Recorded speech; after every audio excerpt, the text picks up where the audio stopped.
أعوذ بالله السميع العليم من الشيطان الرجيم من همزه ونفخه ونفثه بسم الله الرحمن الرحيم الحمد لله رب العالمين والصلاة والسلام على رسولنا محمد وعلى آله وصحبه ومن والاه.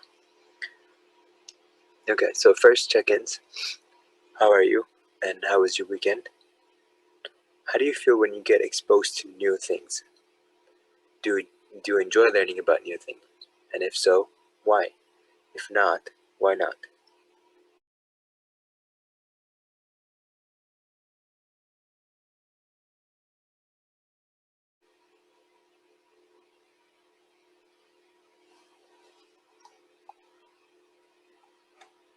Let's continue this.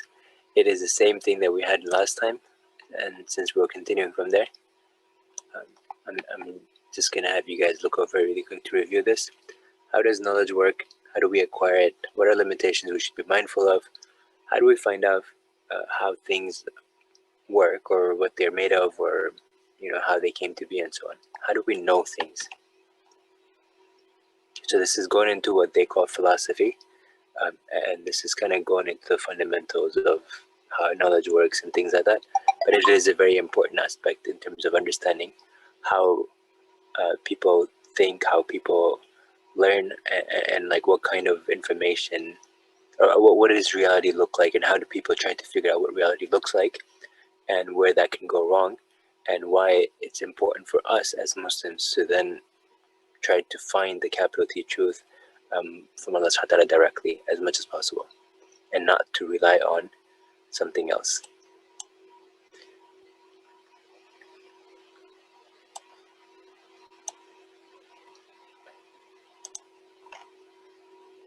Just reminding you of these things. Ultimately, when you understand how knowledge works, how things work, and so on, you can understand how to then effectively organize and kind of like come up with goals and plan your goals and plan your daily life and so on, and account for all the things that are capital T truth based, as opposed to what you might have thought was reality. Okay, so we have brain games next. However, we're gonna do mysteries first. So this is like last time, except this time we have here these things, and these things have a rainbow in the background. So the question is, first of all, what is this thing? Because it's pretty, let's say that you didn't know any of these things and stuff. You're a new person exploring this new stuff. And let's say new person meaning like nobody has explored this before. You don't know what this is called. For us, we know it's a rainbow, but that's because that's what somebody had labeled it. Somebody called it a rainbow. And we are the people that are at the very beginning. We're going to pretend we're the people at the very beginning, trying to just understand how the things work around us. So we come across this really fascinating, amazing thing that is very colorful, right? Now, what are the questions that come to your mind? You also see these animals here and stuff, right? So this scene right here, first of all, what is going on here? What do you think is going on? And then also specifically that stuff in the back, that colorful thing in the back. Where is it coming from? Can I touch it? Can I figure out how it came to be? Can I go figure out what the origin is, and so on? So what are the questions that might come to your mind? And once you list those down, then we're going to come up with possible answers to those. And then we're going to come up with possible ways to test out those answers, okay? So let's come up with, I kind of copied and pasted this here ahead of time, so go ahead and tell me what you think could be happening over here, or some kind of questions you might be having. So first of all, let's do questions. What are the questions that you're thinking? Assuming again that you are a person all the way back in history, the first people that saw this thing and got fascinated by this colorful thing and wanted to figure things out about it, okay? So what are the questions that might come to your mind?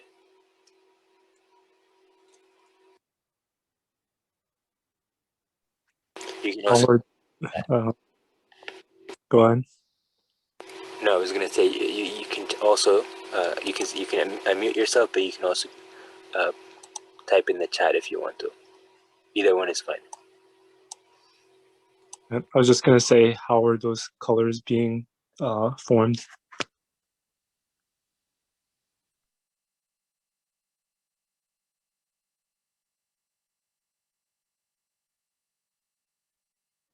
Okay, what else?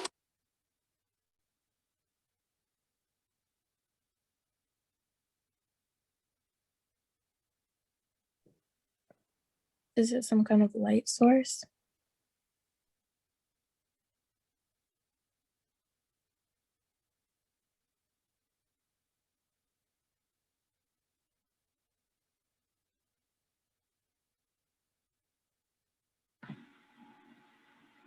Is it dangerous?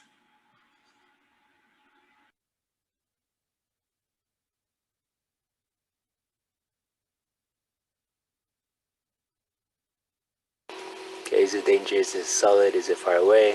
Okay. Is it real? Can it be used for anything? What is that? Can it be used for anything, like any benefit or whatever?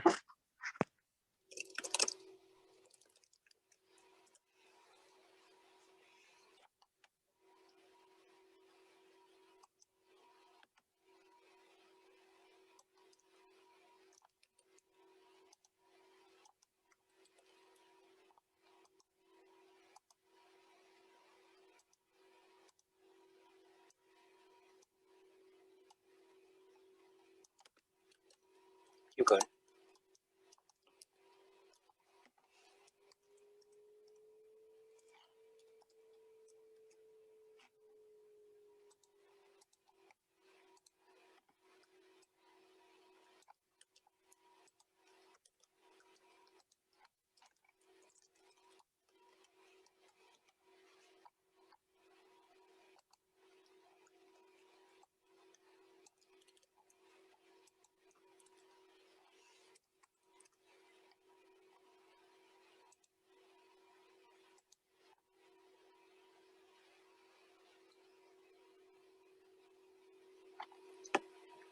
Okay. Obviously, we can keep going with these kind of questions, and there's so many different questions that you can come up with, right? Now, what I want to do is this. I want us to see if we can take these, right? And let's do this. Put a new box here. And for the first one,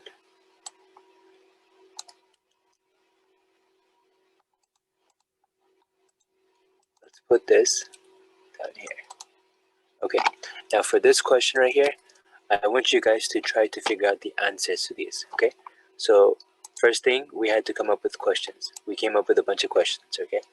Now, the next thing is to figure out the possible answers to these. What are possible answers to this question right here?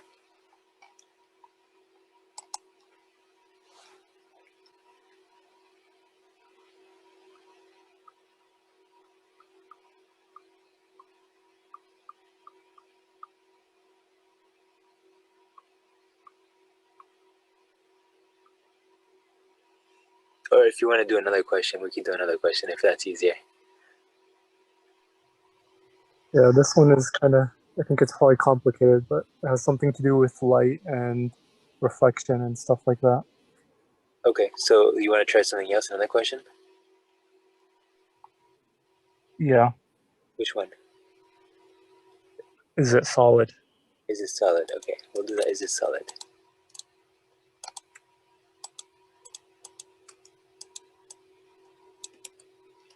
Okay.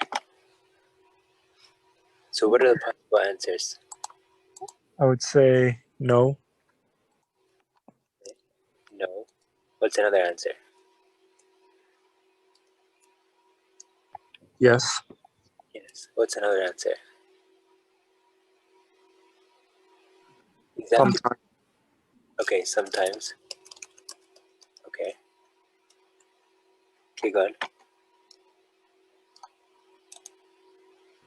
Sort of.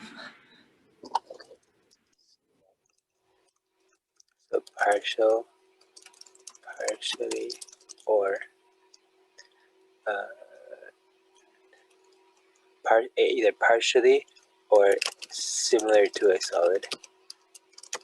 Okay, so those are two different options, right?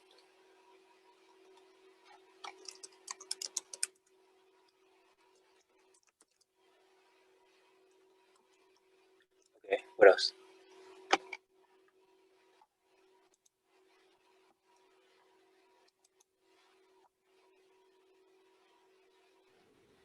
Unknown.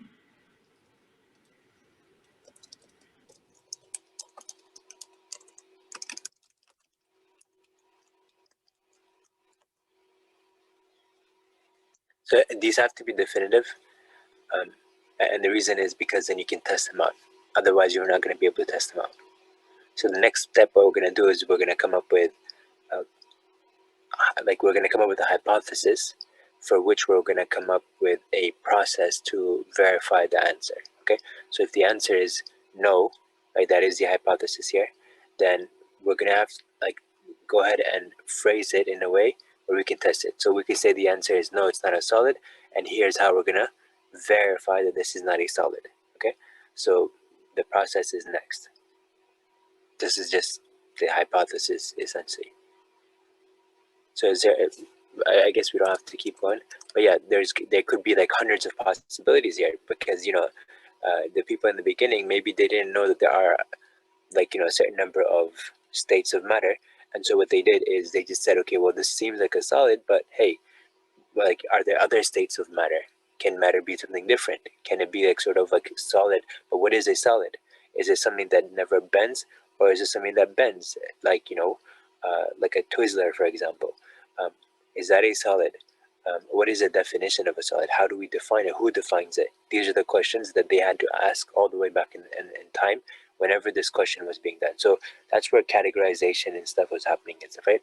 So the first video we're going to watch, which we started but we didn't finish last time, is going to talk about how categorization works, right? Initially, it's just one person going out there doing their observations and stuff and then collecting data. That's the collection of the data and stuff. Or they might be doing, experiments in their lab. They're writing in their lab journal and stuff like that. And that's that. Now, when they start reporting and sharing with the rest of the world and stuff, that's where information starts being accumulated. So it's one person in the lab, another person in the field, another person here and there and so on.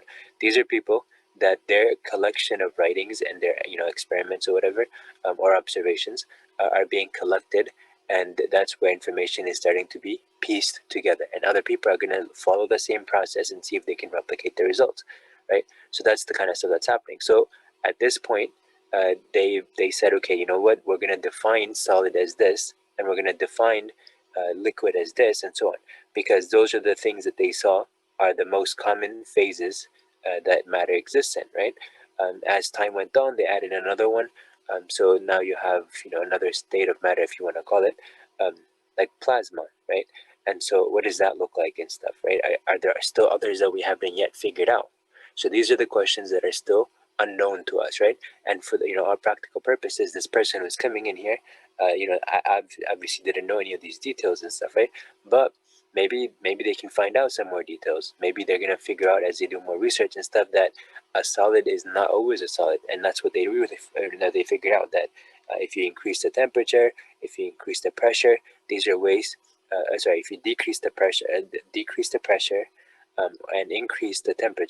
or increase the temperature, typically it's going to go away from being a solid, right?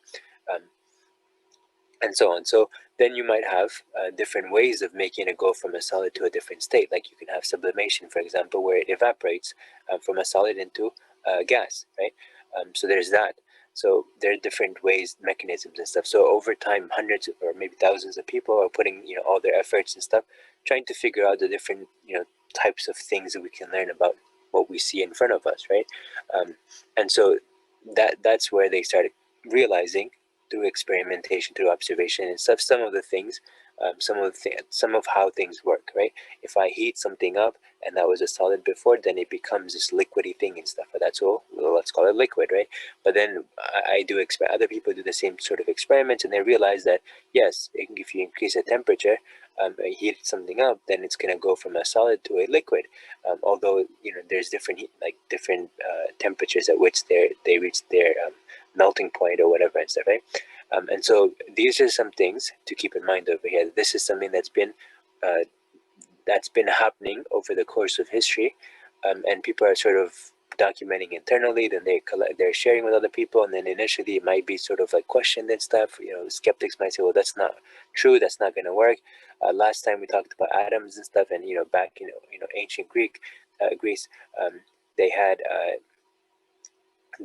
there was a guy who had come up with this idea of the atom being like the smallest particle and stuff and so on, and his motto was closest to what we have right now, and everyone ridiculed him and mocked him back then and stuff like that. And so like the idea just sort of like sat there for 2,000 years, until 2,000 years later more people did experiments, and they realized that he was right all along and everyone else was wrong, because they were focusing on the four elements: fire, wind, water, and air, right?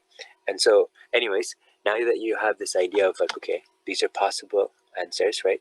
And of course we may not know all the other possibilities that could be, because we don't have a reference. We don't know, because we haven't seen anything like it, right? We don't have an example to reference back to, so we don't know what else could look, what else something could look like. We are referencing to what we know, right? We know that we've seen a solid before, so we're like, okay, is this a solid, right? We're trying to compare to what's already in our minds, whatever's already, whatever we've already been exposed to. Whatever we've not been exposed to, the way we can like figure it out is we mix and match what we have figured out, right? And then we come up with different arrangements or possibilities for that thing. So keep that in mind over here. That's how we come up. We're creative in the sense that we mix and match things that we've already been exposed to, but we don't necessarily come up with necessarily original stuff, right? Original in the sense that, like, for example, like another animal that like is not a mixture of different kinds of animals that we have. If anybody watched the movie Avatar, you know how they have like different creatures and stuff, right? But they're actually a synthesis of two different of certain creatures that we already have. Like they have animals who have parts from different animals that already exist, right? So that's how the creators of the Avatar or whatever, that's how they presented this. So you might have like a fish flying, or maybe not a fish flying, like maybe like an insect, like an insect swimming. I don't know, like different things and stuff, right? And what they're trying to do is they're trying to synthesize something that we already know, but components of them, and then rearranging them to make a new creature, appear, essentially, right? If you look at, for example, the Pegasus, for example, or let's talk about maybe the Sphinx. Um, those are just mixtures of things that already exist, right? So Allah subhanahu wa ta'ala, for example, when he creates without an example. That's one of his qualities, one of his names, is that he is the inventor. He is the one who starts something, but he does it without having a previous reference point. So that's complete originality, right? In this case, we are just synthesizing multiple different aspects of multiple different things we've already been exposed to. So it's not really being original, right? In any case, what I'm trying to say over here is that this list is going to be, as of now, only based on what we have been exposed to, right? And so it's difficult for us to think outside of that. So as more information, as we're exposed to more things, then we get to have more information in our head from which we can point or pull, right? We have more references that we can refer back to and say, oh yeah, we could also be this option, it could also be this other option, it could also be a mixture of these 2 or 3 options and stuff, right? So keep that in mind. Okay, this list is just pretty much whatever human beings have been exposed to, but it doesn't account for everything that could be. Okay, now let's go from here to this right here. Now let's assume one of the hypotheses here. Like, let's say that pick one. Like, you guys can pick one of the options, and that'll be the hypothesis. So the question is it a solid? Your hypothesis, your thought over here, your guess, is that it's one of these options, right? So you pick one of these, and that'll be your hypothesis. So somebody pick one.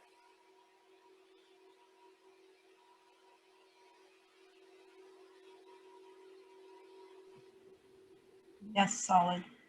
Yes, solid. Okay, so here's the question now. Here's the hypothesis.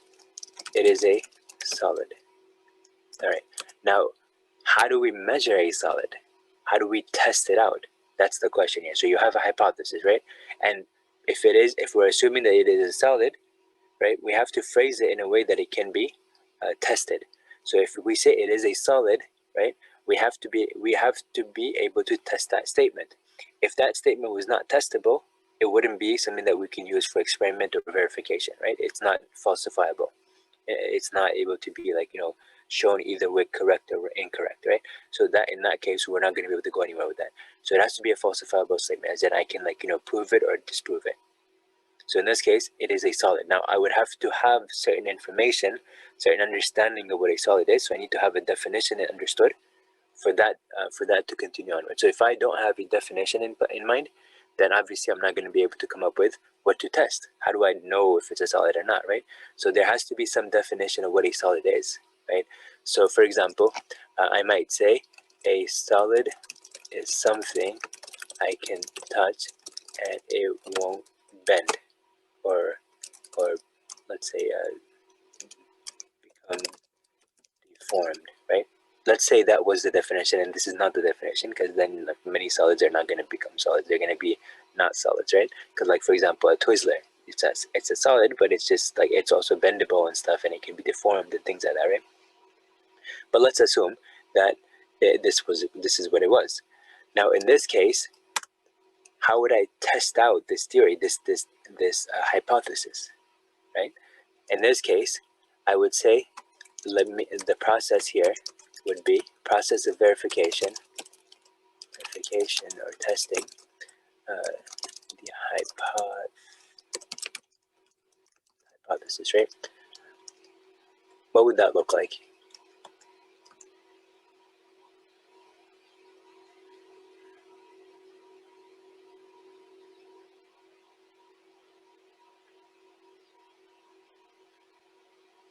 Anyone?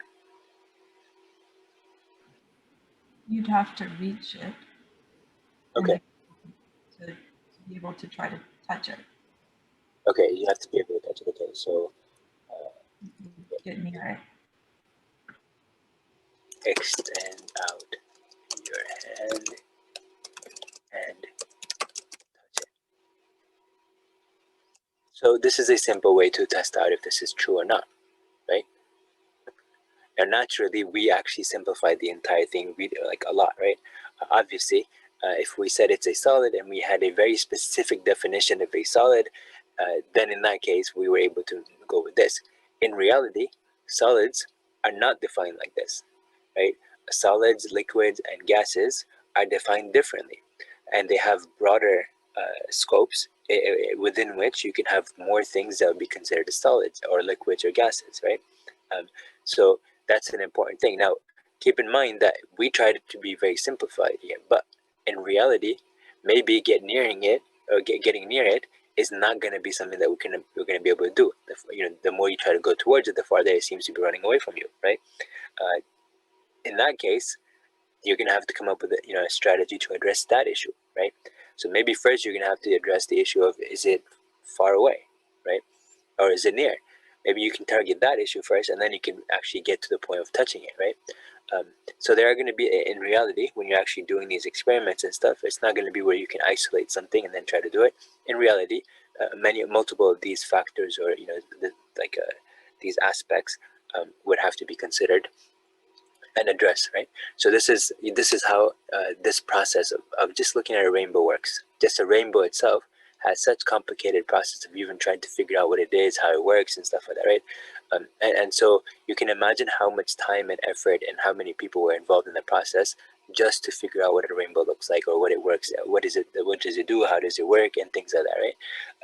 And so if you understand this right here, and you understand that the way that the kind of difficulty that is there, right, in terms of this step right here, right, trying to figure out all the possibilities of what it could be, right, and then trying to come up with this right here for each of those possibilities, and then accounting for all these different things, different variables, and trying to control for some of them so you can at least test one of these aspects instead for a few of them, right? You can see how complicated that process could be. And keep in mind, again, we don't know all the possibilities because we haven't been yet exposed to certain things and stuff. So how are we going to think of something like that, right? So with all of this in mind, you can understand that even today, when we do explain how rainbows work, it doesn't necessarily mean it's a guarantee, because there might be something that we've missed in the questioning process right here, something that we didn't think about asking, and something that we didn't come up with for each of those things that we didn't think of answering. Maybe there are certain things that we didn't think of in terms of the possibilities for the things that we know, right, or that we actually listed out. But for the things that we didn't list out because we didn't think about asking those questions, then all those possibilities, are just sitting there. In addition to these possibilities, the ones, the things that we did list, the things that we didn't list up here, their possibilities, their answers, right? The answers to those questions, their possibilities are unknown because we haven't even thought of the idea itself, or the question itself, let alone the answers to those questions and stuff. So you keep in mind how much uncertainty that's still sitting over here, just for a simple thing as a rainbow. Now, I'm going to switch over here to see this picture right here. Now, in this picture, what are the kind of questions you could be asking? And what are the kind of answers to those questions could you have? And what are some possibilities of testing it? What are some ways to test each of those possibilities? Now, I say each of those possibilities because maybe the first possibility you tried, right? Let's say in this case, you tried going after it, but it didn't, you couldn't get near it, right? Or when you touched it, it wasn't solid. What would happen in this case, right? Because it's not a solid, you're going to be like, okay, well, let me try the next possibility. No, let me try, the answer is no. Well, what it could, like in this case, if the answer is no, then the question is, okay, well, again, how do I figure it out? But then also, what else could it be if the answer is no? Is it a liquid? Is it what is it, right? And maybe it was because I touched it during the daytime. In daytime, it's not supposed to be a solid, but at nighttime, it becomes a solid and stuff, right? How do I figure it out? But at nighttime, I can't even see it. So what's happening over here? So this is where philosophy comes in, where they map out all the different possibilities that could be, and all the consequences of those possibilities, right? And so in this case right here, what are some questions that you might ask? What are some answers, some of those possible answers to those questions? And what are some ways of measuring those answers, or verifying those answers, right? Typically, we do use more than just, experiments, like physical hand touching experiments and stuff. You might, sometimes you might have thought experiments. If you guys remember, that's what I've been doing recently also with you guys, doing the thought experiments, right? In this particular case, you might actually do that. You might even try to use logic. But when it comes to logic, how does logic work? In fact, they have these, they have to prove every thing that they try to use as a rule. For example, the rule that two opposites cannot exist simultaneously. You cannot exist and not exist at the same time. You can't burn and not be burning at the same time, right? You can't be drowning and not drowning at the same time. You can't be eating and not eating at the same time. So this is a hypothesis. This is a hypothesis that two things cannot exist. Now, how do you prove this, right? How do you prove it? Can you prove it for all possibilities? Or are you only going to base it based on your set of data points that you're exposed to, or the human race has been exposed to, right? If they haven't been exposed to something, then they're not going to be they might not know if that's even a possibility.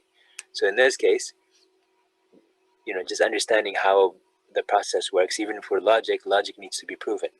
And if you can't prove the logic and stuff, right, then it's not going to be something that you can take. So how do you prove that opposites cannot exist at the same time? Well, you can do some experiments, and to the extent of the data available because of those experiments, you'll have some convincing answers.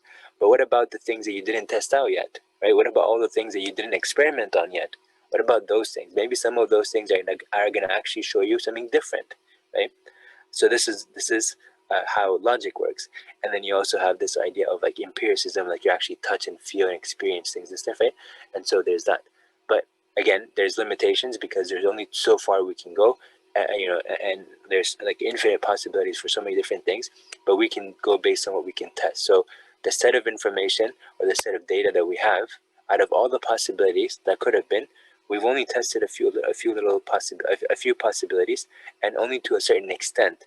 Even those possibilities, we haven't tried in every context. So in some contexts that we haven't yet explored, maybe the results are going to be different. But as of right now, based on the data points that we have, right, based on the the experiments we've done and stuff, based on the little data that we've collected here and there, based on that set of data, this is what we're thinking that's the case, right? So when it comes to laws or when it comes to theories and stuff, right, those are the terms that are associated with like the information that we have thus far accumulated. In other words, it's based on the data points that we've had, right? So this is the projection, this is the line of best fit that we're running off of. But does it account for everything in the universe that could have been or could be or whatever and stuff? No, obviously not, because that's too many possibilities, and we're not going to be able to, like, even if we tried all the different possibilities in every context, we wouldn't be able to get like a confirmation. Why? Because we don't know what's going to happen in the future, so we haven't tried the future possibilities, right? So keep that in mind. Since we haven't tried the future possibilities, since we haven't tried the previous, like in the past possibilities, whatever happened in the past, let's say when dinosaurs were roaming around and stuff, right? We haven't gone there and tested out like the rainbows back then. So we don't know how rainbows would have looked like back then. Maybe it was certain conditions when the rainbows would actually become a solid, right? So with all of this information, all of this stuff that's going on, like if you look at a picture like this and you're trying to figure out what's going to happen, imagine imagine how like complex this could become if you didn't come in with certain lines, certain data points to kind of help you navigate this particular context. If you were ignorant, right, and you thought like ignorant in the sense that maybe like you weren't exposed to all the different possibilities, then you'd be sitting there and you'd be like, oh well, I've been here at nighttime and there's nothing here. I just go to my room and stuff and I'm good to go, right? There's maybe there's like a house behind this like abandoned building and stuff, right? But that's it. But because you don't know what ghosts are, you don't know, I mean, jinn are, you don't know what like like animals are, you don't know what like wild stuff is, you don't know what insects are, you don't know what like snakes are, you don't know any of those things and stuff. You just know that you've been here in this sort of bubble, right? And everything's been fine. So you don't have that fear. Your brain doesn't have that data point of like bad, adverse experiences and stuff like that. That would make you be afraid of the situation. So you might go in. Now, on the other hand, if you've been watching a lot of scary movies and stuff, right, you're probably never going to go in something like this because you're going to be terrified, because you can be like, okay, I've seen so many data, I have so many data points that like it's all about scary stuff or whatever, and don't go in there and stuff and so on.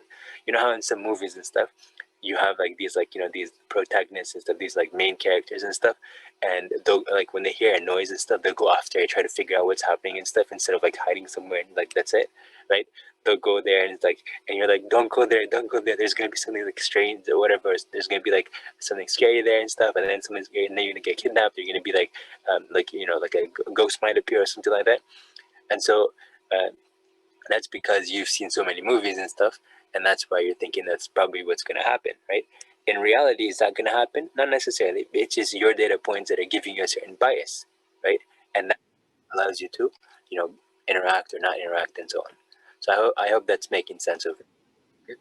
So now you can think of this right here, this reality, how it could be looking and so on, and how different people would approach this same situation based on some of the data points or based on the data points that they have, but those data points might be very different than another person's data points, right? So the number of possibilities are so huge, so many, right? The number is so large of the possibilities that different people might have different experiences, and all of them might come to the situation over here, and like each one of them might have a very different perspective of this particular image over here. Some people might consider this scary, some people might consider this exciting. Maybe some people go out at night and have fun and stuff like that. They play around at night and stuff, like some young people or whatever.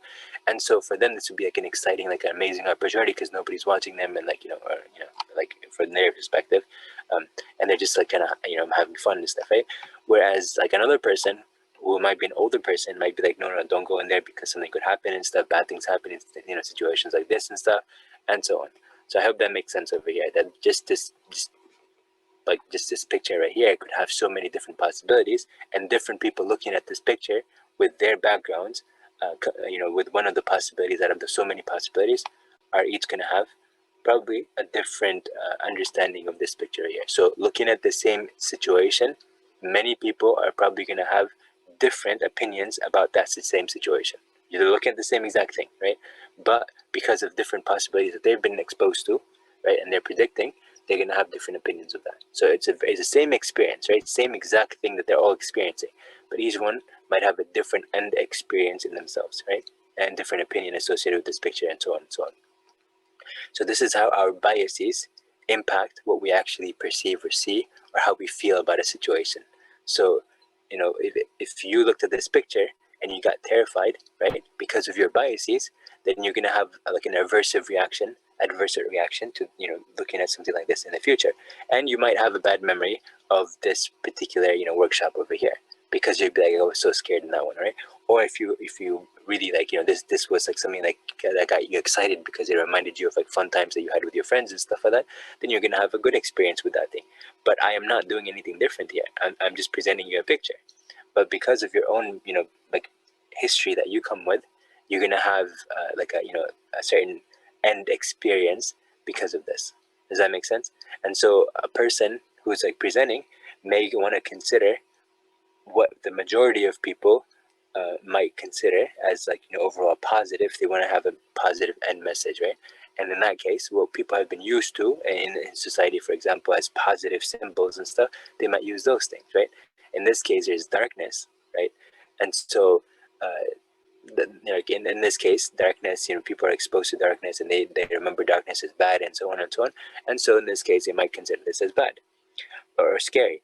But what if I said, for example, that this person is actually somebody that just woke up for Fajr, and they're going over here because right behind it there's a masjid over here, and everyone's gathering over there, and this person just wanted to make sure they get there. So that, over there in the back, it seems like there's like light starting to come out and stuff like that. So it's already Fajr time and stuff, and it's becoming the end of the night and becoming the beginning of the day. This is daybreak time. They're about to go to Fajr and stuff, and that's what this guy is doing. And that's going to be a very different experience for you now, right? Because now I sort of framed it a different way. I sort of like gave you some information to make you think a different way, right? And that extra piece of information gave you some clues, and so kind of like limited the thing. So here, for example, when we added this right here, we boxed the definition of solid into a very specific thing. So only a few things could be in here. So the more data that you have, the more assumptions that you add into it, right? The more rules that you put in something, the narrower the possibilities could go, right? In that case, the number of possibilities decreases because I'm already assuming certain things to kind of minimize the number of possibilities I have to deal with, right? And in that case, it makes it easier for me to navigate that particular context. So if I pretty much gave you all of the details, then there's only one possibility, and that is what I just explained to you in detail, right? Or whatever that description would be. So when authors, when they write their books in the very beginning, they give you they set the scene and stuff, and they tell you about like the background of the character and stuff, and they do all this characterization and so on, right? Setting the stage and so on.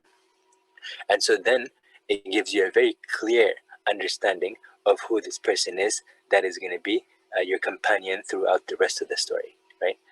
Companion meaning the main character and stuff, right? And so in that case, you feel like this person. It's as if that person is your best friend, or everything about them and stuff like that, right? And so that's what character development is all about. And so that's something that makes you resonate with that person, that makes you feel like you know them and stuff like that, and you get connected to them, right? And so that's because you don't have too many things to figure out. The authors already kind of like set the stage for you and kind of gave you all the details. So there's only one possibility now, right? As opposed to like all of these possibilities and more, right? And so if I gave you a very specific story behind this, when you look at this, and I gave you a very positive, set of assumptions, then you're going to look at this and you're not going to be scared anymore. But if I gave you the same picture, but I gave you a different set of assumptions, a different set of possibilities combined together, then in that case, and it was intended to be negative, then you're actually going to feel like scared with this. So it's just pretty much how we approach a situation that impacts how we feel about it. So this is when I say that you have certain rules in your mind, you have a rubric that you feel relative to. That's what I mean by that. Because that rubric that you're using, based on that, you either feel good or bad, you feel happy or sad, right, and so on. So if you change the rubric, then your experience of the situation is going to be different as well. So this is what mindset is about. And so if you look at a certain situation, like Allah subhanahu wa ta'ala is testing you, right? how you frame that situation, how you choose to frame that, how you go manually and edit your rubric, is going to impact how you end up feeling in that situation, right? So if you frame it in a positive way, then you're going to feel good in that situation, even though it might be the most difficult test in the world, right, for somebody else. But if you frame it as a negative way, you only look at the negative aspects of it, then you're going to look at the same exact situation, but in a very negative way, and you're going to become depressed and anxious and so on and so forth. So this picture right here, I can give you one set of possibilities, assumptions, or like whatever, and then that story is going to give you one impression, but I can do the same, you can use the same exact picture, same exact scenario that you're in, right? But give you a different set of rules or assumptions or whatever, and you're going to get a different feeling associated with that. So I hope that makes sense over here. Okay, now same thing over here.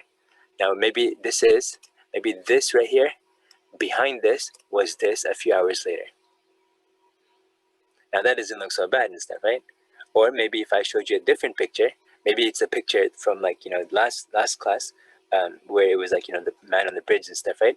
Maybe it was this man walking on the bridge right there, and then there was like lights and all that stuff, right? Maybe this guy was that. So the sequence of my images is also going to have an impact in terms of how you feel about the situation. And that's what movies, that's what they try to do, right? You'll see like they start off with something, and they make the characters do something, but the action is not actually complete. But then the next scene or the next thing that comes up, it's sort of like, in a way where it sort of like, implies that the action was done, in the previous thing, whatever.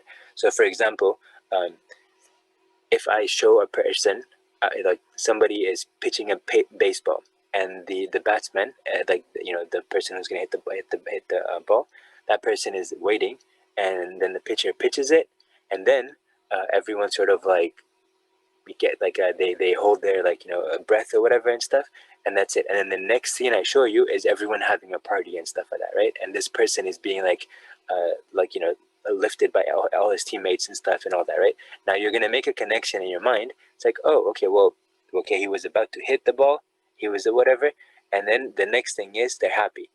What must have happened?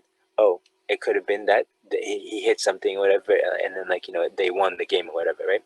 But that's an assumption that you made because for you're trying to make sense of the situation. So you're thinking, okay, well, a reasonable possibility could be that they won.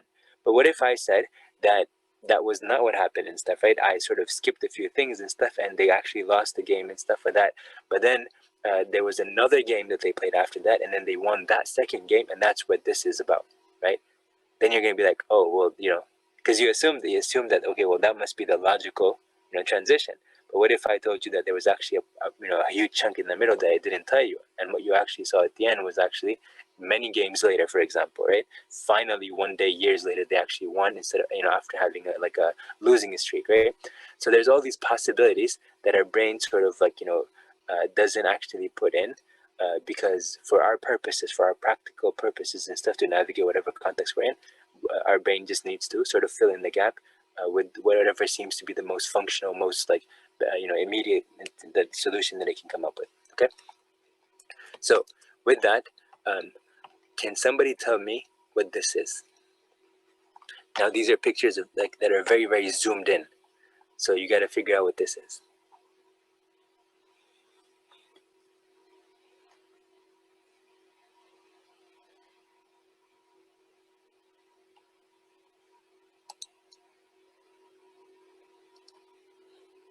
So it's going to be any of these options right here. It's either a rolls of silk, flower petals, or the wing of a butterfly. Butterfly wing. Okay. How many people say butterfly wing? How many people say it could be a flower petal? How many people say it's rolls of silk?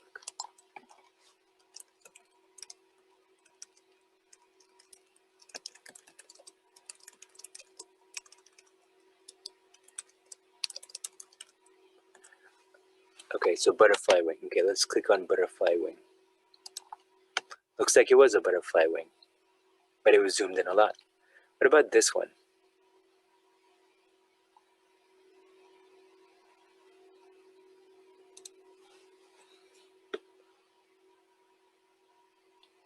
Spaghetti.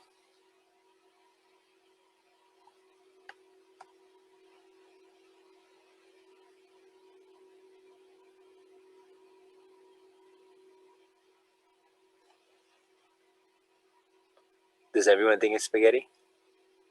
Okay, let's try spaghetti. Oh, it looks like you guys were right. What about this one? Is it a necklace? Is it rice fields, like zoomed out, you're looking at it from the very top or something like that? Or is it wing of a dragonfly?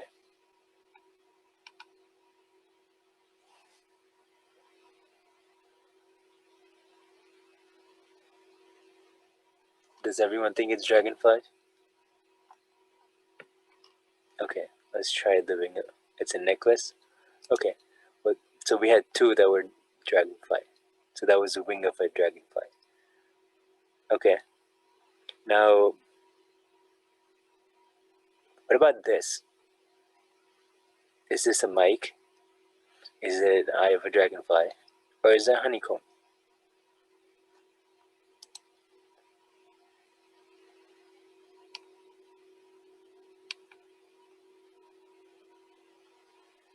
Dragonfly eye?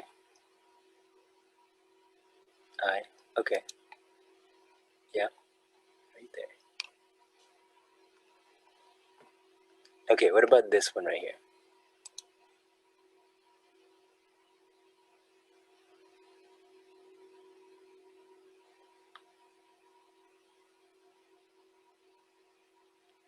Okay, we got one eye. Eye. Okay. Does everyone think it's an eye? Dress.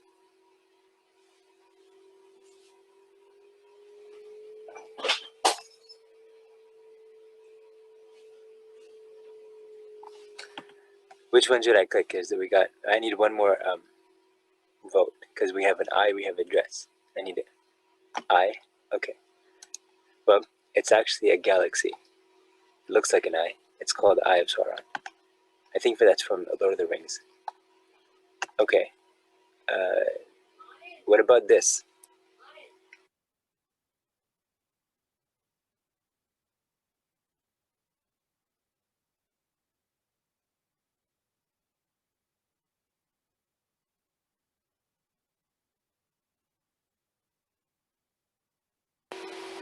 All right. Uh, what about this right here?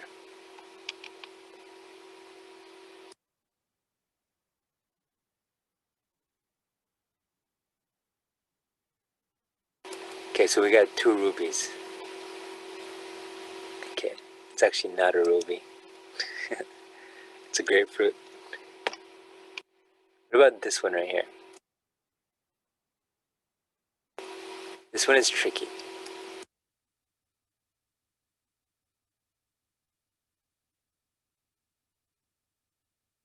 So we got two of the three options. Anyway, anteater. Okay. Fish. Okay. It is an anteater. Yes, but it looks like a fish too, because that's how the fish scale are too. And pine cone is pretty much exactly the same, right? Because that looks like a pine cone if you look at it. The same like shape, same whatever.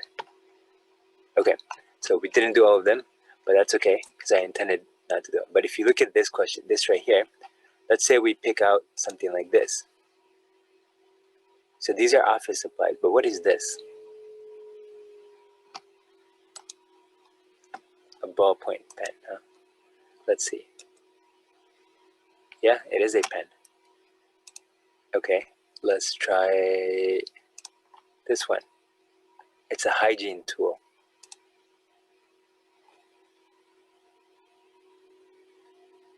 Yeah, it is a toothbrush. Okay, one more. Let's try this one. What's this? Ooh, cantaloupe. Yeah. Okay, so now in this case, did you guys notice that things that you already kind of had in your mind, that's what you referenced to identify these things that we looked at? You had some sort of description in your head, some aspect of it that you knew about, and so you referred back to that and tried to recall from memory those things that seem to most be representing whatever you were looking at, right?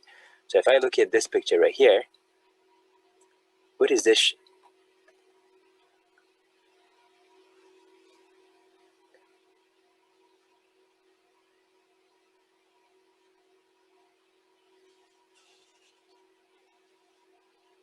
What is this?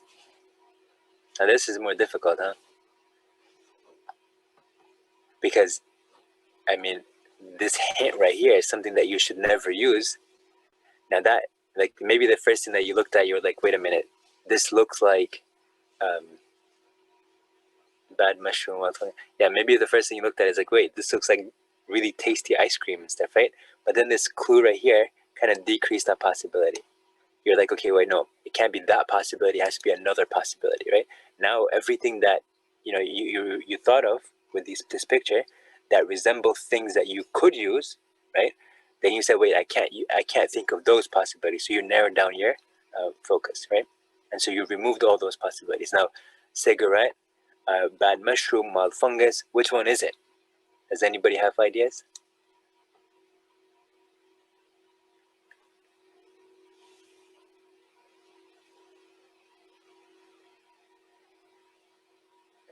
Any other ideas on this one?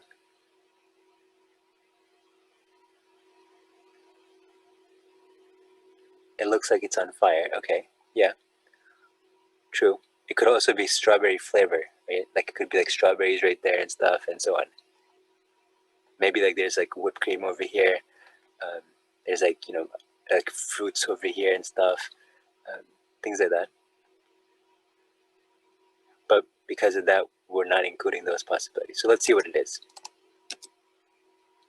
Look, it's a cigarette. Now, that helped because this looks like paper. That looks like it's on fire because it was something that you should not use. So you were like, wait, what should I not use? Okay. Then you started thinking of bad things, everything that's bad. And then you started thinking of fire and so you looked at the same thing, the same picture over here, right? The same colors. But because of this, you looked at the negative stuff.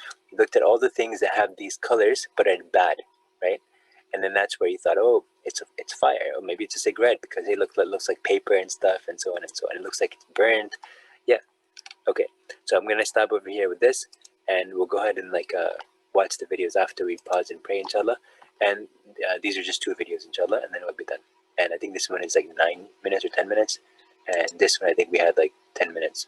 So inshallah, after we're done, we'll come back, we'll pray after we pray, and then we'll resume, inshallah, and we'll watch these and then we're done. But I hope that you have something to think about in the meantime, or not in the meantime. You should pray and you should focus on that. But after you're done praying, I hope that kind of like gets your brain sort of working and stuff. Trying to think about like what else in your life you've assumed kind of simplified and stuff, whereas there were other possibilities and stuff, right? And in the context of giving people the benefit of the doubt, how do you now give people benefit of the doubt? How do you think good of Allah subhanahu wa ta'ala?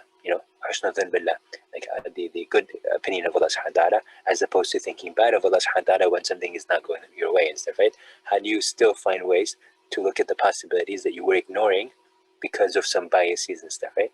And so think about those things, inshallah. Course Philosophy is brought to you by Squarespace. Squarespace, share your passion with the world. We spent a couple of lessons talking about how philosophers reason. Now it's time to do some actual philosophy. And one of the most important hallmarks of philosophical thought is that you should never take things at face value. You should always be willing to accept that there's more to the world than meets the eye. Because whatever truth seems obvious today might turn out to be not so true at all. It's one of the more daunting pursuits in philosophy, pondering what's really real as opposed to what you think is real and how you could ever know the difference. Fortunately, there are some guides who can help you on your journey when you're exploring the nature of reality. And you know who's really helpful here? Leonardo DiCaprio. I mean, I guess you could say that a lot of actors can transport you to another reality if they're good enough, but that's not what I mean. I'm talking about Inception, that movie where Leo plays a thief who steals ideas from people by invading their dreams. A super handy ability if you want to say steal corporate secrets from a CEO or military plans from a head of state. But after a while, it becomes hard for some members of Leo's team to tell the difference between one dream and another, or to discern dreams from reality. The whole film is populated with people who live in a dream world, convinced they're living real life. To them, the dream is all there is. It has become their reality. But from the perspective of those outside the dream, who see their sleeping bodies, the reality they're chasing is simply false. It's a real cool premise for a movie. I haven't ruined it for you. You can still watch it. And the fact is, the same concept has been around for thousands of years. The basic question that Inception asks has vexed philosophers all the way back to the very roots of Western philosophy. Is it possible that my current reality isn't real at all? And before we had Leo DiCaprio Notice he said Western philosophy. Go to walk us through this question, we had Plato.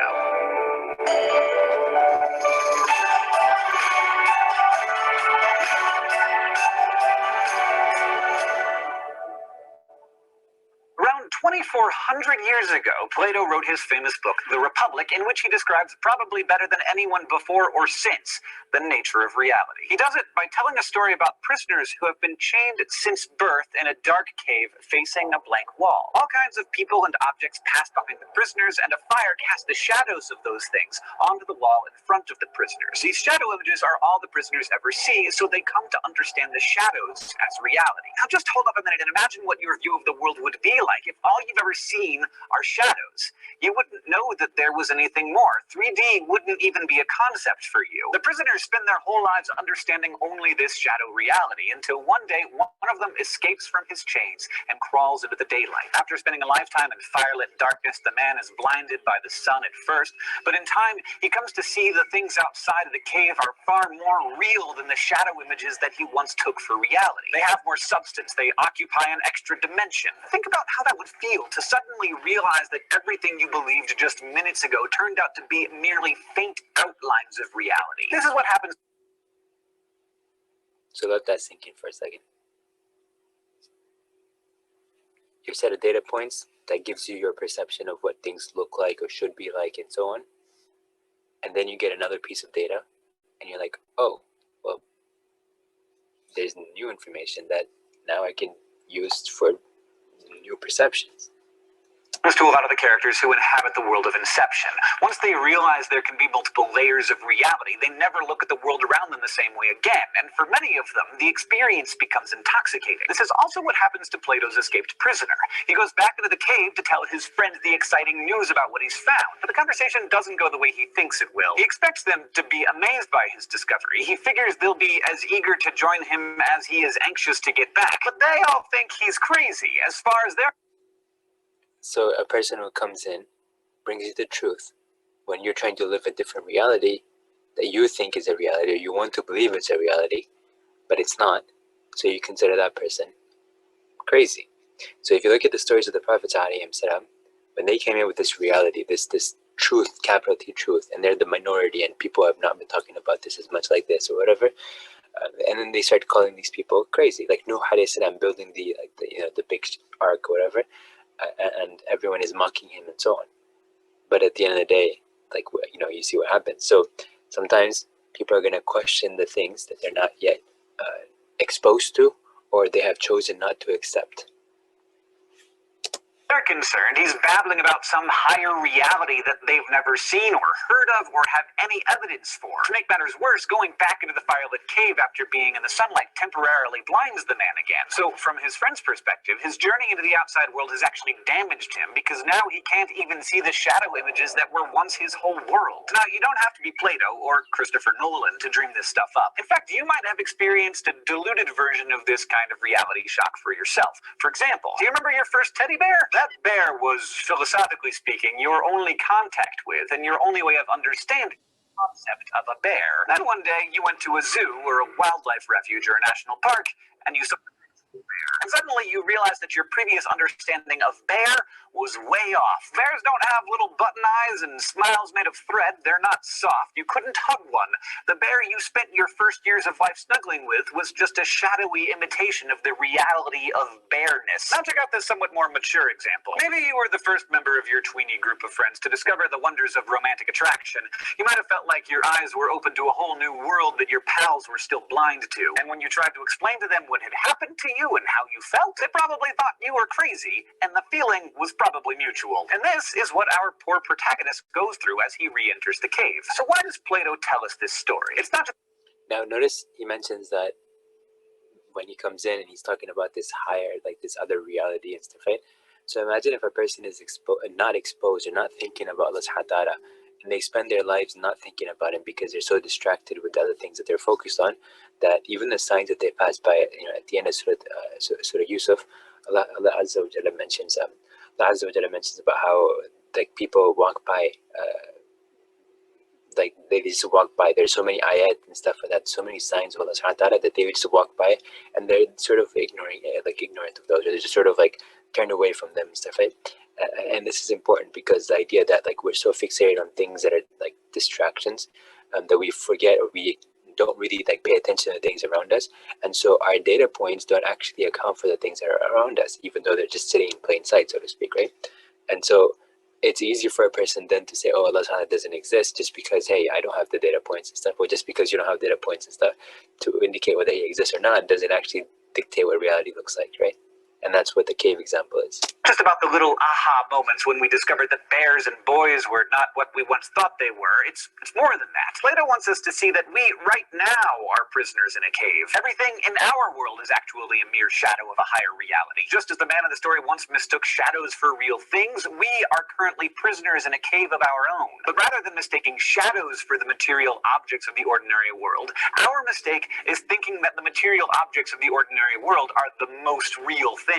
In fact, Plato says, the physical world that we think is the most real is actually a mere shadow of a higher truth. If this surprises you, think about how many beliefs were once accepted as absolute fact, only to later turn out to be completely false. The shape of the earth, the idea that the earth was the center of the universe, the belief that heroin and tobacco and lobotomies were good for people. Those so-called facts turned out to be far from the truth. So there's a lot packed into this little story. Plato is urging you to consider that the world is not really as it seems, and making a statement about philosophy. Doing philosophy is hard. Accepting that much of what you've always believed might actually be false can make you uncomfortable. You might feel temporarily blinded. You may learn just enough to know that your old beliefs aren't reliable, but you don't yet know enough to feel comfortable with these new ideas either. What's more, your old friends who aren't on this journey with you might think you've lost your mind. Or they might take you for an arrogant, pedantic jerk who thinks they have all the answers. But philosophy is also awesome, because once you get through the growing pains, you can see things in a new way,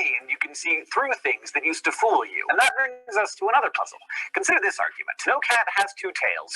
Every cat has one more tail than no cat. Therefore, every cat has three tails. Now you're probably thinking, that's just clearly wrong. That's not much of a puzzle. I mean, the two premises sound right enough, but the conclusion is what? This puzzle exploits the strangeness in the language that we use to discuss certain ideas, specifically the ideas of nothingness, absence, or emptiness. In premise one, no cat refers to an absence of cats. Think about things with two tails, and none of those things you think of are cats because you probably can't even think of anything with two tails. But in premise two, the language tricks us into understanding no cat as an existent thing rather than an absence of a thing. The way it's phrased, no cat could conceivably be that elusive creature that has two tails. So this leads us to the conclusion that if the no cat has two tails and every cat has one more tail than it does, then every cat must have three tails, which is just wrong. And it takes a moment to understand the source of our confusion. The conclusion is faulty because it mistakes the absence of something for the presence of something. But it strikes us as plausible on some level because language has duped us into considering a reality where a creature called no cat with two tails is actually a thing. Figuring out puzzles like this is kind of like flipping a switch. First you're confused, and then the cause of the confusion seems obvious. It's just a matter of sorting through what's really real. And Plato thinks philosophy is like that too. Going from the darkness into the light is both disorienting and rewarding. It's kind of too bad in this case, though, because a cat with three tails, I'd kind of like to see that. Though, to be honest, I mostly just like looking at any cat. And with that, we wrap up this episode of Crash Course Philosophy. Today, we learned about Plato's famous myth of the cave, questioned the relationship between appearance and reality, and talked about the process of philosophical discovery. Next time, we're going to disappear even deeper into the hole of shadow and disbelief, all in the hopes of eventually emerging into the light. This episode of Crash Course Philosophy is brought to you by Squarespace. Okay, so I hope this brought into perspective a lot of things that we've been talking about, and I also hope that a lot of the stuff that we were talking about in previous, the thought experiments and riddles that we were doing, and we're talking about different cases and stuff, and how would you approach them, different scenarios and so on. And there's some things that I was mentioning, but I hope it's starting to make sense what I was trying to get at over there, right? That ultimately, a lot of times people think that what they have experienced, whatever they think is reality is actually reality when it might not be. And so when we get capital T truth source from Allah subhanahu wa ta'ala, then it gives us actual contentment, because we don't have to go through this confusion of well, I don't whatever I'm learning, maybe tomorrow it might not be true, right? And we did a little bit of that when we looked at the IQ test, and we looked at the video that talked about how the IQ test eventually also led to the eugenics movement and like the sterilization and the law in Virginia and the Supreme Court actually upholding the law of sterilizing women and so on, right? And so how that was done in so many different levels of society, so many different levels of government and politics and so on, right? And how that was considered a morally acceptable thing, only to later have all of that sort of debunked and sort of like, considered as like really backward and stuff, right? So if this is how it is, what are we doing today? What is society doing today? What are philosophers, what are politicians, what are moral philosophers, what are people talking about today and considering that as actually great things and stuff, when tomorrow they're going to say, wait a minute, what were we doing? So what were we even thinking back then and stuff, right?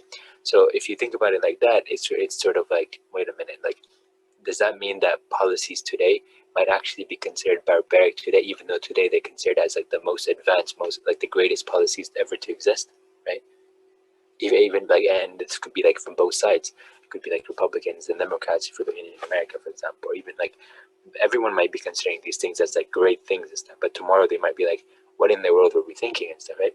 So we're living in a society that is run like this. That this is how it operates, and so it can lead to a lot of confusion and eventually a lot of stress and anxiety and depression and things like that. So in this case, if we get capital T truths, then we don't have to keep worrying about what do I know, whatever I know, whatever I'm learning in school, for example, is that even going to be true tomorrow, right? Instead of that, you're like, oh, okay, well, Allah subhanahu wa ta'ala already told us this and stuff. Okay, well, in that case, let me accept it as capital T truth, and I will build my rubric based on those capital T truths that are actually confirmed capital T truths, as opposed to, like, lowercase t truths masquerading as capital T truths. I hope that made sense. Okay, now, the next one was this one. Now, this is talking about how we organize things, how we map out certain things, and how different branches of science and like information in general is organized. Over the past 10 years, I've been researching the way people organize and visualize information. And I've noticed an interesting shift. For a long period of time. Notice the word he said, he noticed an interesting shift, right? And this is sort of how it's going to be as we go forward. Things are going to keep being recategorized and stuff and go from there. Like if you remember, Pluto was once considered a planet, but then they reorganized that and they defined it differently. The different kingdoms and phyla and all that stuff that you learn in biology, how are they considered now in the form of domains, for example, right? What is the different classification? Why is it different now? Why are we reorganizing what we thought we knew in the past and stuff? What we were teaching as facts. And if you wanted to pass biology and stuff, if you wanted to become a scientist, you had to just memorize those things and understand them, and that's how you would use information, right? But now we're reorganizing. Now we're saying, wait, no, we should probably do something different, and what we had done in the past was actually not correct. So does that mean that we can go back in time and all the people that failed those exams actually ended up passing those tests? So they should get their degrees and stuff because they technically passed because they actually answered the correct answers that would have been found out in the future? Well, these are the kind of dilemmas you end up being in, right? We believed in a natural ranking order in the world around us, also known as the great chain of being, or scala natura in Latin. A top-down structure that normally starts with God at the very top, followed by angels, noblemen, common people, animals, and so on. This idea was actually based on Aristotle's ontology, which classified all things known to man in a set of opposing categories like the ones you see behind me. Okay, so the words that you should keep in mind are epistemology, ontology, and there might be other ones that might come up, and I'll point them out each other if they come up. But over time, interestingly enough, this concept adopted the branching schema of a tree in what became known as the Porphyrian tree, also considered to be the oldest tree of knowledge. The branching scheme of the tree was in fact such a powerful metaphor for conveying information that it became over time an important communication tool to map a variety of systems of knowledge. We can see trees being used to map morality with its popular tree of virtues and tree of vices, as you can see here with these beautiful illustrations from medieval Europe. We can see trees being used to map consanguinity, the various blood ties between people. We can also see trees being used to map genealogy, perhaps the most famous archetype of the tree diagram. I think many of you in the audience have probably seen family trees. Many of you probably even have your own family trees drawn in such a way.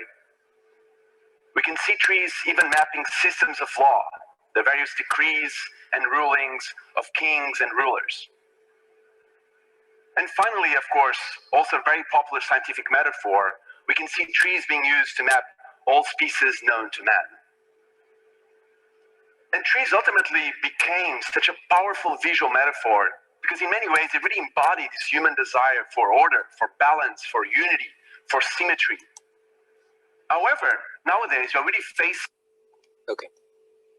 He mentions certain keywords that we are trying to go toward. We want order, we want structure, we want hierarchy and stuff, right?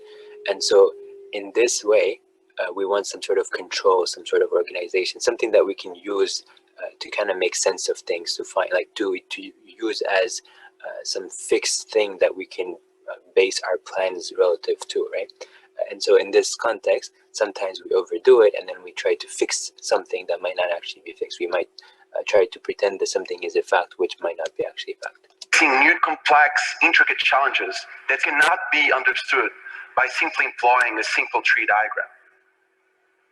And the new metaphor is currently emerging, and it's currently replacing the tree in visualizing various systems of knowledge. It's really providing us with a new lens to understand the world around us. And this new metaphor is the metaphor of the network. And we can see this shift from trees into networks in many domains of knowledge. We can see this shift in the way we try to understand the brain. Well, before, we used to think of the brain as a modular, centralized organ where a given area was responsible for a set of actions and behaviors. The more we know about the brain, the more we think of it as a large music symphony played by hundreds and thousands of instruments. This is a beautiful snapshot created by the Blue Brain Project, where you can see 10,000 neurons and 30 million connections. And this is only mapping 10% of a mammalian neocortex. We can also see this shift in the way we try to conceive human knowledge. These are some remarkable trees of knowledge, or trees of science, by Spanish scholar Ramon Llull. Okay, if you looked at the brain, you might have noticed how the brain is structured, right? Think about why Allah subhanahu wa ta'ala has structured it that way, and look at how these individual neurons are functioning and moving things and stuff, right? They're dynamic things and stuff, right? And think about how artificial intelligence nowadays is trying to mimic some of that stuff. Natural learning is trying to mimic some of that, you know, that complex system. And think about how powerful that system is, that it's very dynamic. Our brain is very dynamic. It is connected, you know, with all these different aspects, different things that we've learned, and the way it's organizing different things, stuff. Like, for example, how does a memory get stored? Does it involve multiple neurons and different interconnections and stuff? For example, an incident that I might experience might have, for example, certain descriptions or certain components of it, right? So one component might be the emotion I felt, right? And then maybe another one might be the colors that I saw. Maybe another one was at a particular time of day. Maybe another one would be like the number of people involved and stuff, right? All these things added together, but each of these things could be considered a tag. If you know anything, like if you know something about computers, then it's like a tag. Or if you've ever dealt with search engines like Google.com, for example, or Amazon and stuff, right? If you type in a keyword, everything that has that keyword in there, right, or that description in there, or that aspect in there, or that component in there is gonna come up as a result, right?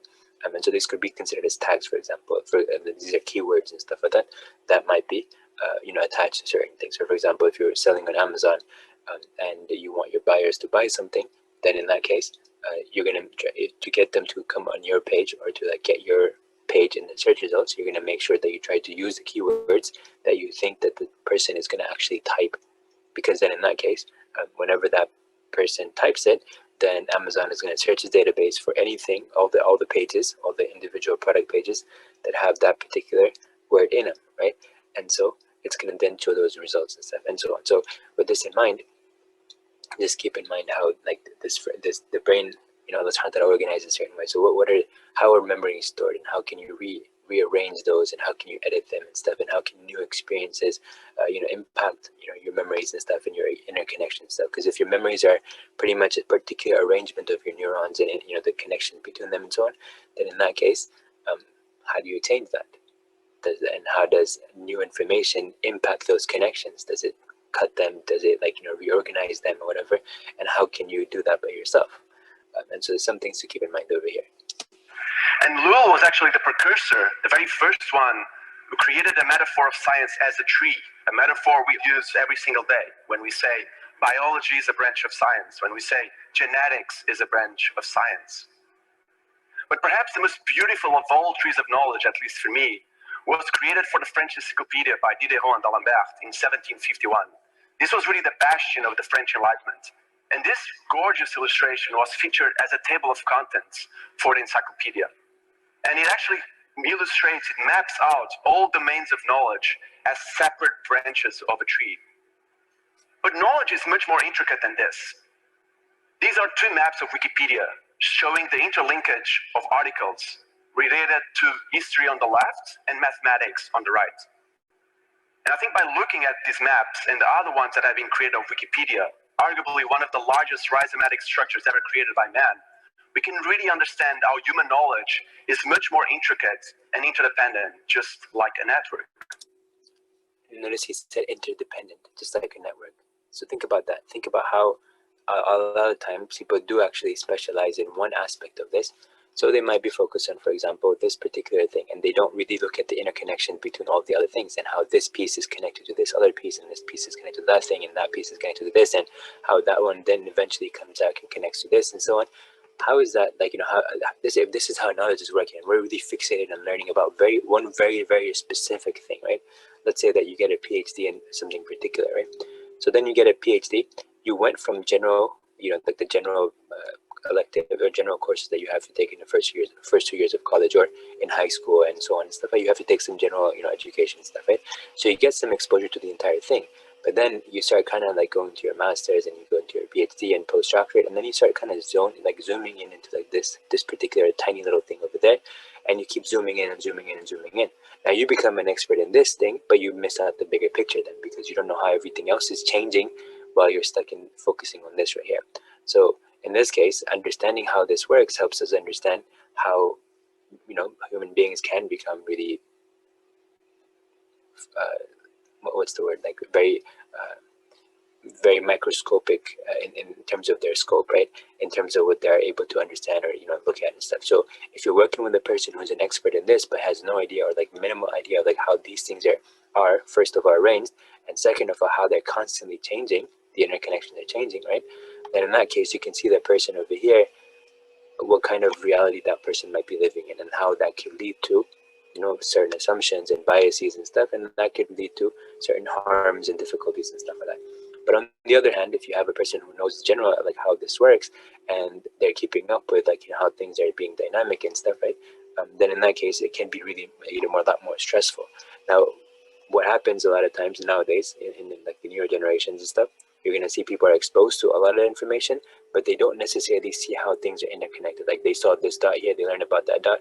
They learned about this dot here, they learned about this dot. They learned about this dot, but they didn't actually connect the dots over here, right? And so they have a lot of surface knowledge, but they don't actually see the interconnections between them. And interconnections take some time to really understand, because it takes a little bit, for your brain to actually see see how this thing is related to this other thing and stuff. So there's a connection between them and so on, right? It takes some time for your brain to do that. But if you're spending too much time clicking on one link, and then you go to another link from there, and then there's another link in that article, and you click that, and then you just end up 15 minutes later you've gone through like 100 different articles and stuff like that, but you haven't actually seen how everything connects. Well, you just went through all these dots and stuff, right? But you just ended up over here, but you didn't see how they're all connected. So you might have gone from here to here to here to here to here to here to back here, then here, and then you ended up over here. Well, you're over here, but you're like, I don't know what just happened and stuff, but you just got random bits here and there.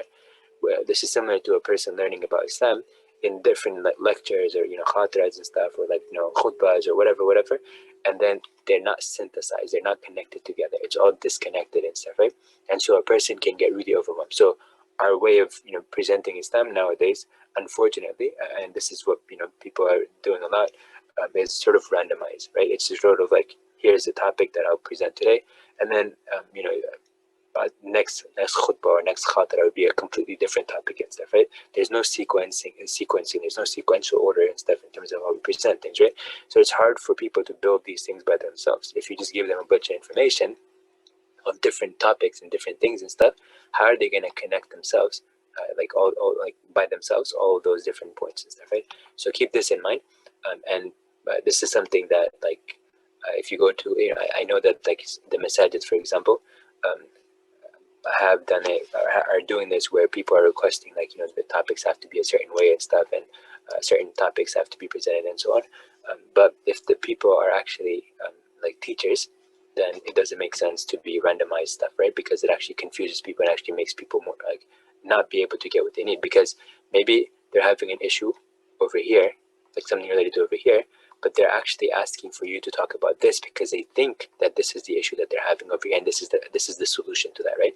So you present that, right? But then the actual issue didn't get fixed up, right? So you have to build up from bottom up to get to that point. So anyways, we can also see this interesting shift in the way we map social ties between people. This is the typical organizational chart. I'm assuming many of you have seen a similar chart as well in your own corporations or others. It's a top-down structure that normally starts with the CEO at the very top, and where you can drill down all the way to the individual workman on the bottom. And notice over here the connections over here. It's going down from here to here, but this guy is not really connected to this guy or this guy, except that there's a line that's going over here and stuff, right? So just keep that in mind, like how these are connecting. But what if this person wanted to go back up here to the president or to this person right here, right? Is that something that the structure is showing? But humans sometimes are, well, actually, all humans are really unique in their own way. And sometimes we really don't play well under this really rigid structure. I think the internet is really changing this paradigm quite a lot.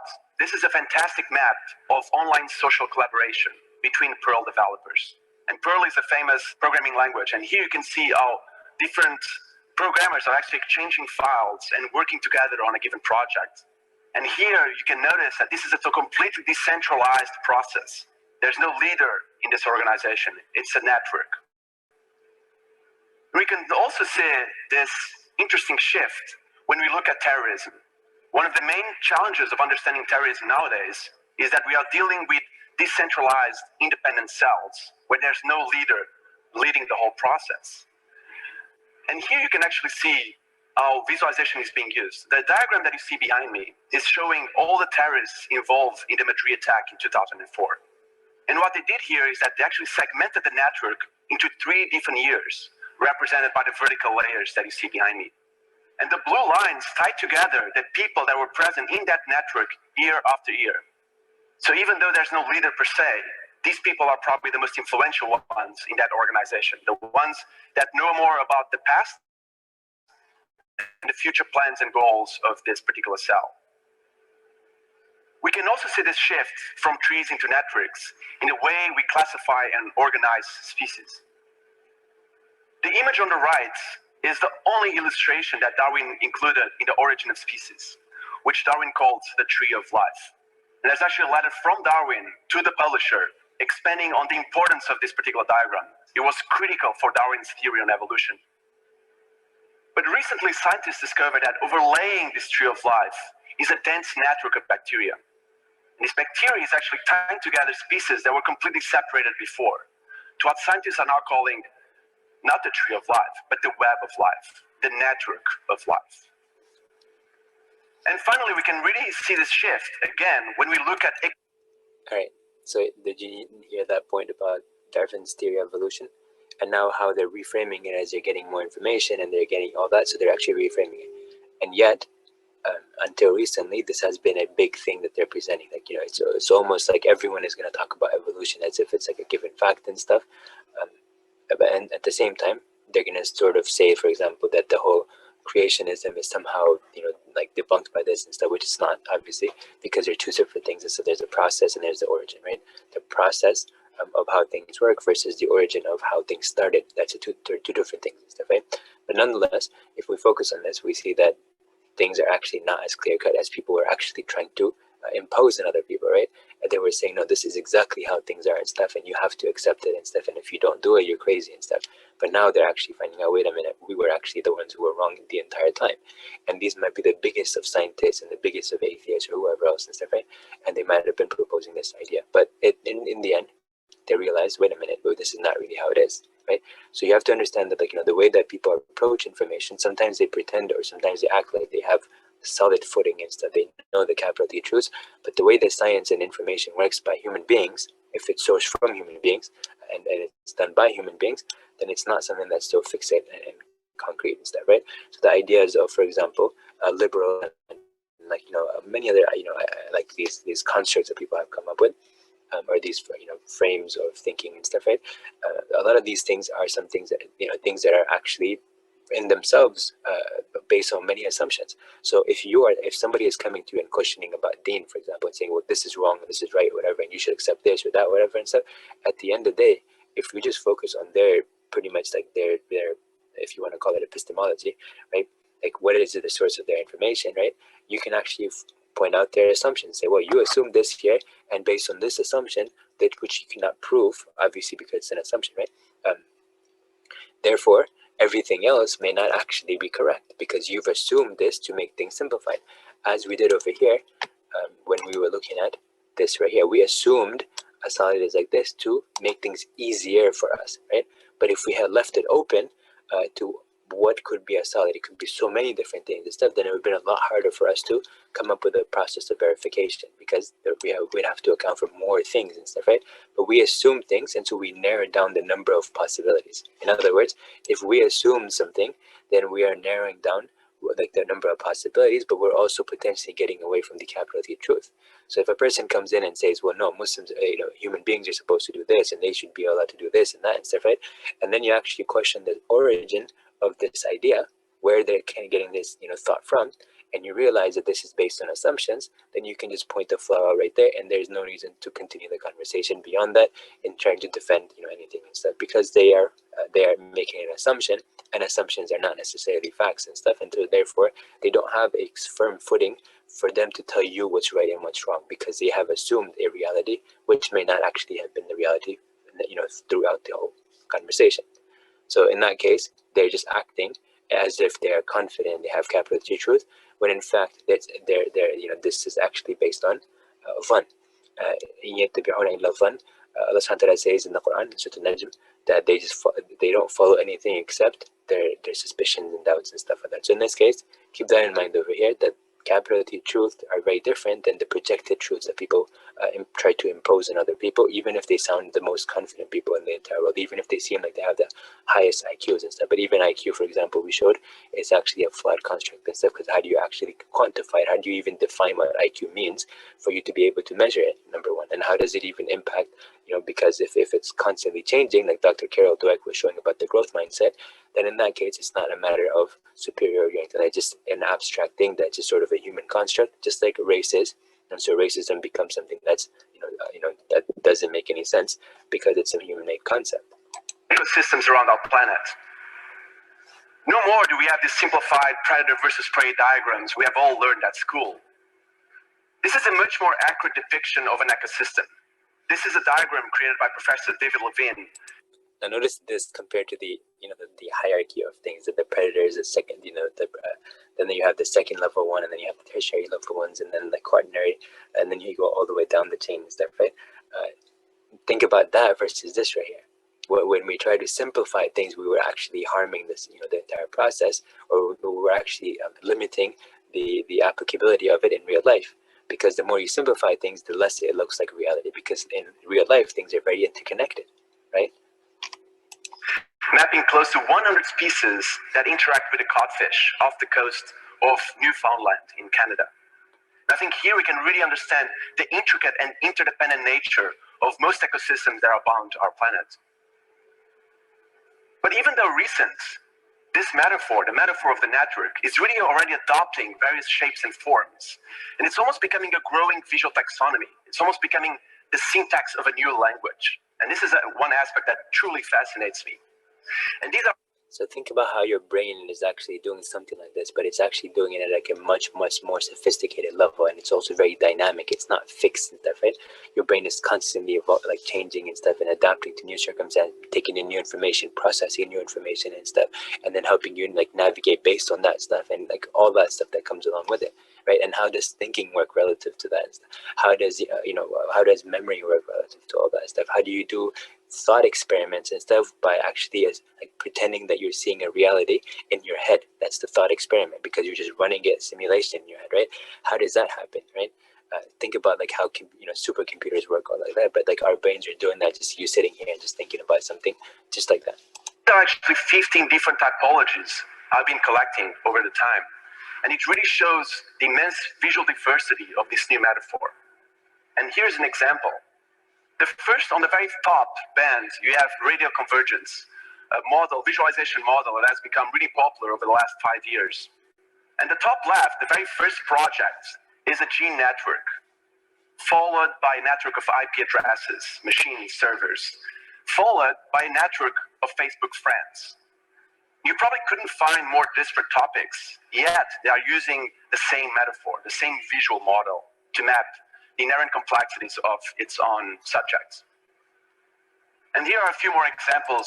Now notice that they are mapped, in isolation, specific things. But if they were interconnected, you can imagine how many more dimensions that would be and stuff, right? So they were just talking about Facebook friends, for example, in a place where, IP addresses and, servers and so on in one thing. But if you put them together, because information is all interconnected, because Facebook people are on Facebook, are actually using machines and servers and IP addresses and so on, right? So they are actually interconnected. So you think about that. And then if you're talking about social circles and friends and stuff like that, that's human beings that are interconnected through all these platforms and stuff. So there's a connection there. So you can imagine how many things are interconnected and stuff, and what that would look like if we actually, brought them all together, not superimposing them, but actually showing the interconnection, the interdependencies between them. So of the many I've been collecting of this growing visual taxonomy of networks. But networks are not just a scientific metaphor. As designers, researchers, and scientists try to map a variety of complex systems, they are in many ways influencing traditional art fields like painting and sculpture, and influencing many different artists. And perhaps because networks have this huge aesthetical force to them, they're immensely gorgeous. They are really becoming a cultural meme and driving a new art movement, which I've called networkism. And we can see this influence in this movement in a variety of ways. This is just one of many examples where you can see this influence from science into art. The example on your left side is IP mapping, a computer-generated map of IP addresses, again, servers, machines. And on your right side, you have transient structures and unstable networks by Sharon Malloy, using all and animal on canvas. And here are a few more paintings by Sharon Malloy, some gorgeous, intricate paintings. And here's another example of that interesting cross-pollination between science and art. On your left side, you have Operation Smile. It is a computer-generated map of a social network. On your right side, you have Field 4 by Emma McNally, using only graphite on paper. Emma McNally is one of the main leaders of this movement, and she creates these striking imaginary landscapes where you can really notice the influence from traditional network visualization. But networkism doesn't happen only in 2 dimensions. This is perhaps one of my favorite projects of this new movement, and I think the title really says it all. It's called Galaxies Forming Along Filaments Like Droplets Along the Strands of a Spider's Web. And I just find this particular project being immensely powerful. It was created by Thomas Saraceno. Then he occupies these large spaces, creates these massive installations using only elastic ropes. As you actually navigate that space and bounce in one of those elastic ropes, the entire network kind of shifts, almost like a real organic network would. So this is like the butterfly effect, sort of, right? One little thing can impact so many different things. So imagine here, if you shifted one thing, one little like node in the entire structure, or one little like connection, like a rope or whatever that was elastic, you just shake it a little bit, then everything else get resonated. So this also reminds me of, for example, the Prophet said, I'm mentioning that the Ummah is like a body, right? That the Muslims are like a jasad al-wahid, that they are like a single body, if one part of the body complains, all of them feel the pain and stuff. They become restless. They become, they can't sleep at night. They feel the pain all over and stuff like that. And this is what happens and stuff, right? So this is the example, the example the Prophet gave about what an ummah is supposed to look like, right? The interconnection, interdependencies between all of the people involved and stuff. How we're supposed to look out for everyone, and everyone else is supposed to look out for everyone else, and everyone is supposed to look out for us, and so on and stuff, right? If this is how it worked and stuff, imagine the power of that. That unity and stuff, right?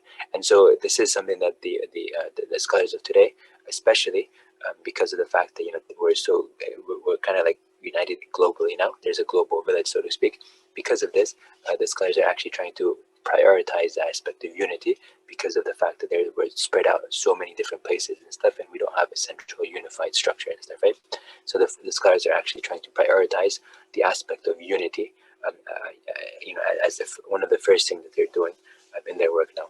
And so they're prioritizing unity over some other secondary things from this angle right here, this aspect here. So if you see it visually, then the idea of unity makes more sense over here, right?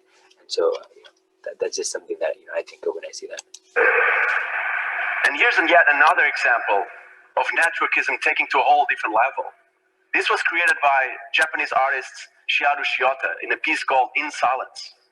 And Shiota, like Thomas Aristana, fills these rooms with this dense network, this dense web of elastic ropes and black woolen thread, sometimes including objects, as you can see here, sometimes even including people in many of her installations. But networks are also not just a new trend, and it's too easy for us to dismiss it as such. Networks really embody notions of decentralization, of interconnectedness, of interdependence. And this new way of thinking is critical for us to solve many of the complex problems we are facing nowadays, from decoding the human brain to understanding the vast universe out there. Okay, so just a connection over here. I don't know if you guys noticed this, but what he mentions over here, and notice these words over here, right? This is actually how reality looks like. It's very chaotic. If you remember from Mark Rober, when he was presenting the idea of like how to reframe learning experiences in science and so on and stuff, right? And he talked about making things like Super Mario Kart and stuff, right? Or Mario Kart, and kind of framing like life like that and saying like life is not supposed to be a certain way. Life actually has ups and downs, dips and stuff like that, like an adventure and stuff, right? And so he was actually highlighting this aspect of reality.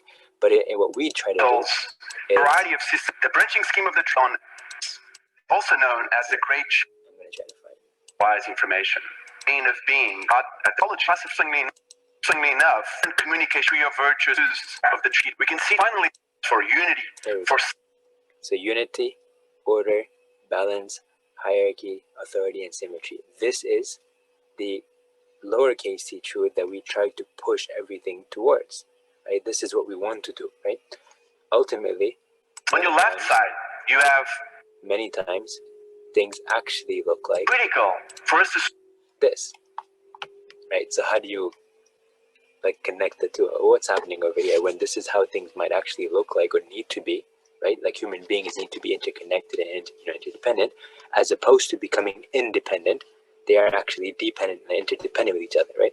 So if you become independent like that, then you will realize that people are actually feeling sad and lonely and stuff like that, and they get into deep depression and so on. But if we actually make them feel more welcome and more connected and more like we're part of their life, and so we care about them and so on and so on, then this is what actually ends up happening. And as a consequence, they feel good and they feel like they want to, they get motivated and stuff like that. So notice how we end up, doing things versus how things actually might be in many cases and stuff. And so think about the harms that could be when you're trying to impose a reality that doesn't actually exist, and you're making assumptions and you're trying to force things to be a certain way when people don't actually, when people are not actually like that, when life is not actually like that. Imagine like the disconnection over here that can overwhelm people, and the burden that it can induce on people. So if we are so fixated on trying to propose or posit as something that is not really there, but then we try to force people to accept it, right? And then the people are not designed or built to be able to navigate contexts like that, right? Then it can overwhelm people and it can depress people, and they can become they can have anxiety and lots of stress and chaos and so on, right? Because we try to make things be a certain way that they're not. and we wanted people to accept that, when that does not how it works. People cannot accept something, right? It didn't resonate with the way that they were created and stuff. So we are actually then imposing on people the harm while we're trying to pretend that it's actually capital T truth and we're supposed to accept it. So let's just keep this in mind over here. A lot of things that you might have learned over the course of your life may not actually have been the way that it should have been. And so you might have assumed that this is how it's supposed to be working, but then you actually ended up realizing that like life is not working that way. So you hit all these roadblocks and stuff, and everywhere you went, you felt like there was a wall that's facing you and stuff, and you just couldn't get through it and stuff, right? Well, that's because you were using the wrong procedure. That's what because you were using the wrong rubric. That's because you had the wrong understanding in mind. Does that make sense? So like, if we try to like then go back and say, wait, what are the actual capital T truths, right? Not what people were trying to impose on me, right? That didn't resonate with my creation, but instead, what are those things that I actually need to understand that actually matches with how I'm created, right? And that then it's gonna simplify things and stuff. Then you're no longer going to be burnt out. Then you're no longer going to be frustrated and annoyed and bothered and angry and like frustrated and like hurt and like all those things and stuff, right? You're not going to have that experience anymore, because then you're going to actually be in harmony with how you're created and what your needs are and stuff and so on, right? Keep that in mind, and how the world actually works. So you're good when you have that sort of like sync, when everything is sort of harmoniously kind of working together like that in sync with everything else, then in that case you're actually going to find that contentment and that peace of mind and so on. And that is what the remembrance of Allah Subhanahu does to us. We actually learn the capital T truths that resonate with the way we're created and the way that the rest of creation is created. Right? And then that way we feel relaxed and we feel settled and calm.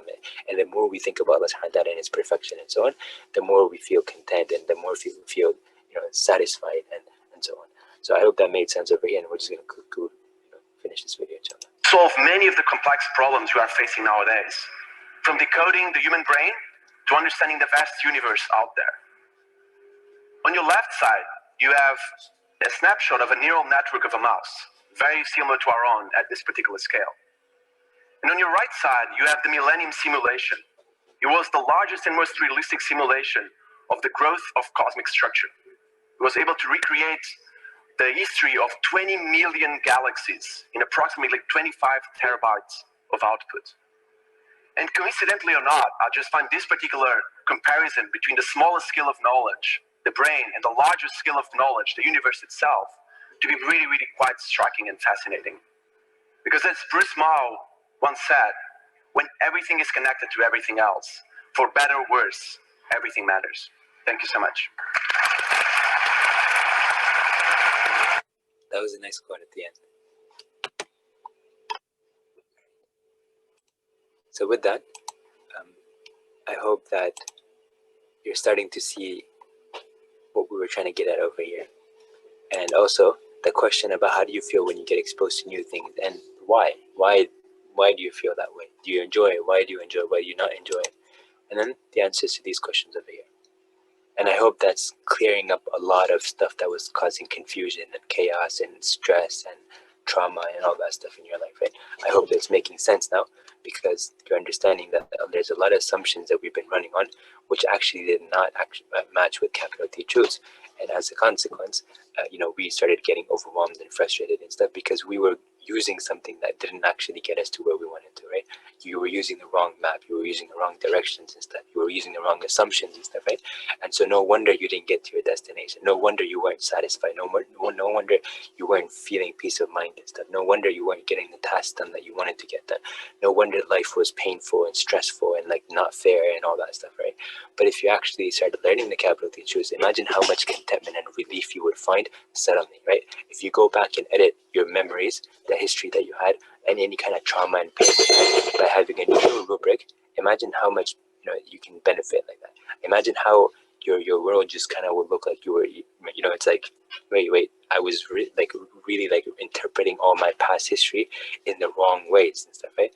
If I reevaluate it, if I go back and say, wait, I thought this was supposed to be this way, and that's why I got hurt. But wait, it was always supposed to be this way and stuff, and so I shouldn't have gotten hurt, right? And so in that case, you edit your memory, and then you actually start feeling more content and relief. You close the chapters, you close the cases and stuff, and you move forward in life. You're not stuck in the past. So if anybody has any comments or something, or reflections or epiphanies and stuff, then you can share that, inshallah. But that's it for today, inshallah. So I'm going to give you guys a chance to kind of like mention your thoughts, and then we'll conclude, inshallah.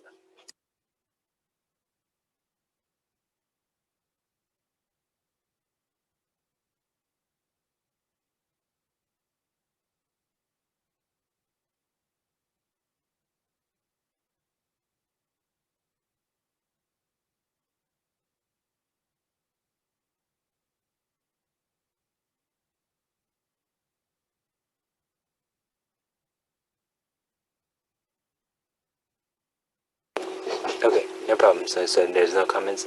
So as you go forward, inshallah, when you look at the Quran, when you look at the Hadith and stuff, when you look at the guidance of the Prophet ﷺ and Islam overall and stuff, try to see if you can actually look at the information as capitally truth and start sourcing it, right? But of course, there are certain things that are like definitive and like specific, and there are certain things that are going to be general, but they might have exceptions in a particular case and stuff like that. So when you understand that, it makes it a lot easier for you to navigate then moving forward, right? So for example, Allah subhanahu wa ta'ala mentions that كتاب أنزلناه إليك لتخرج الناس من الظلمات إلى النور بإذن ربهم إلى صراط العزيز الحميد.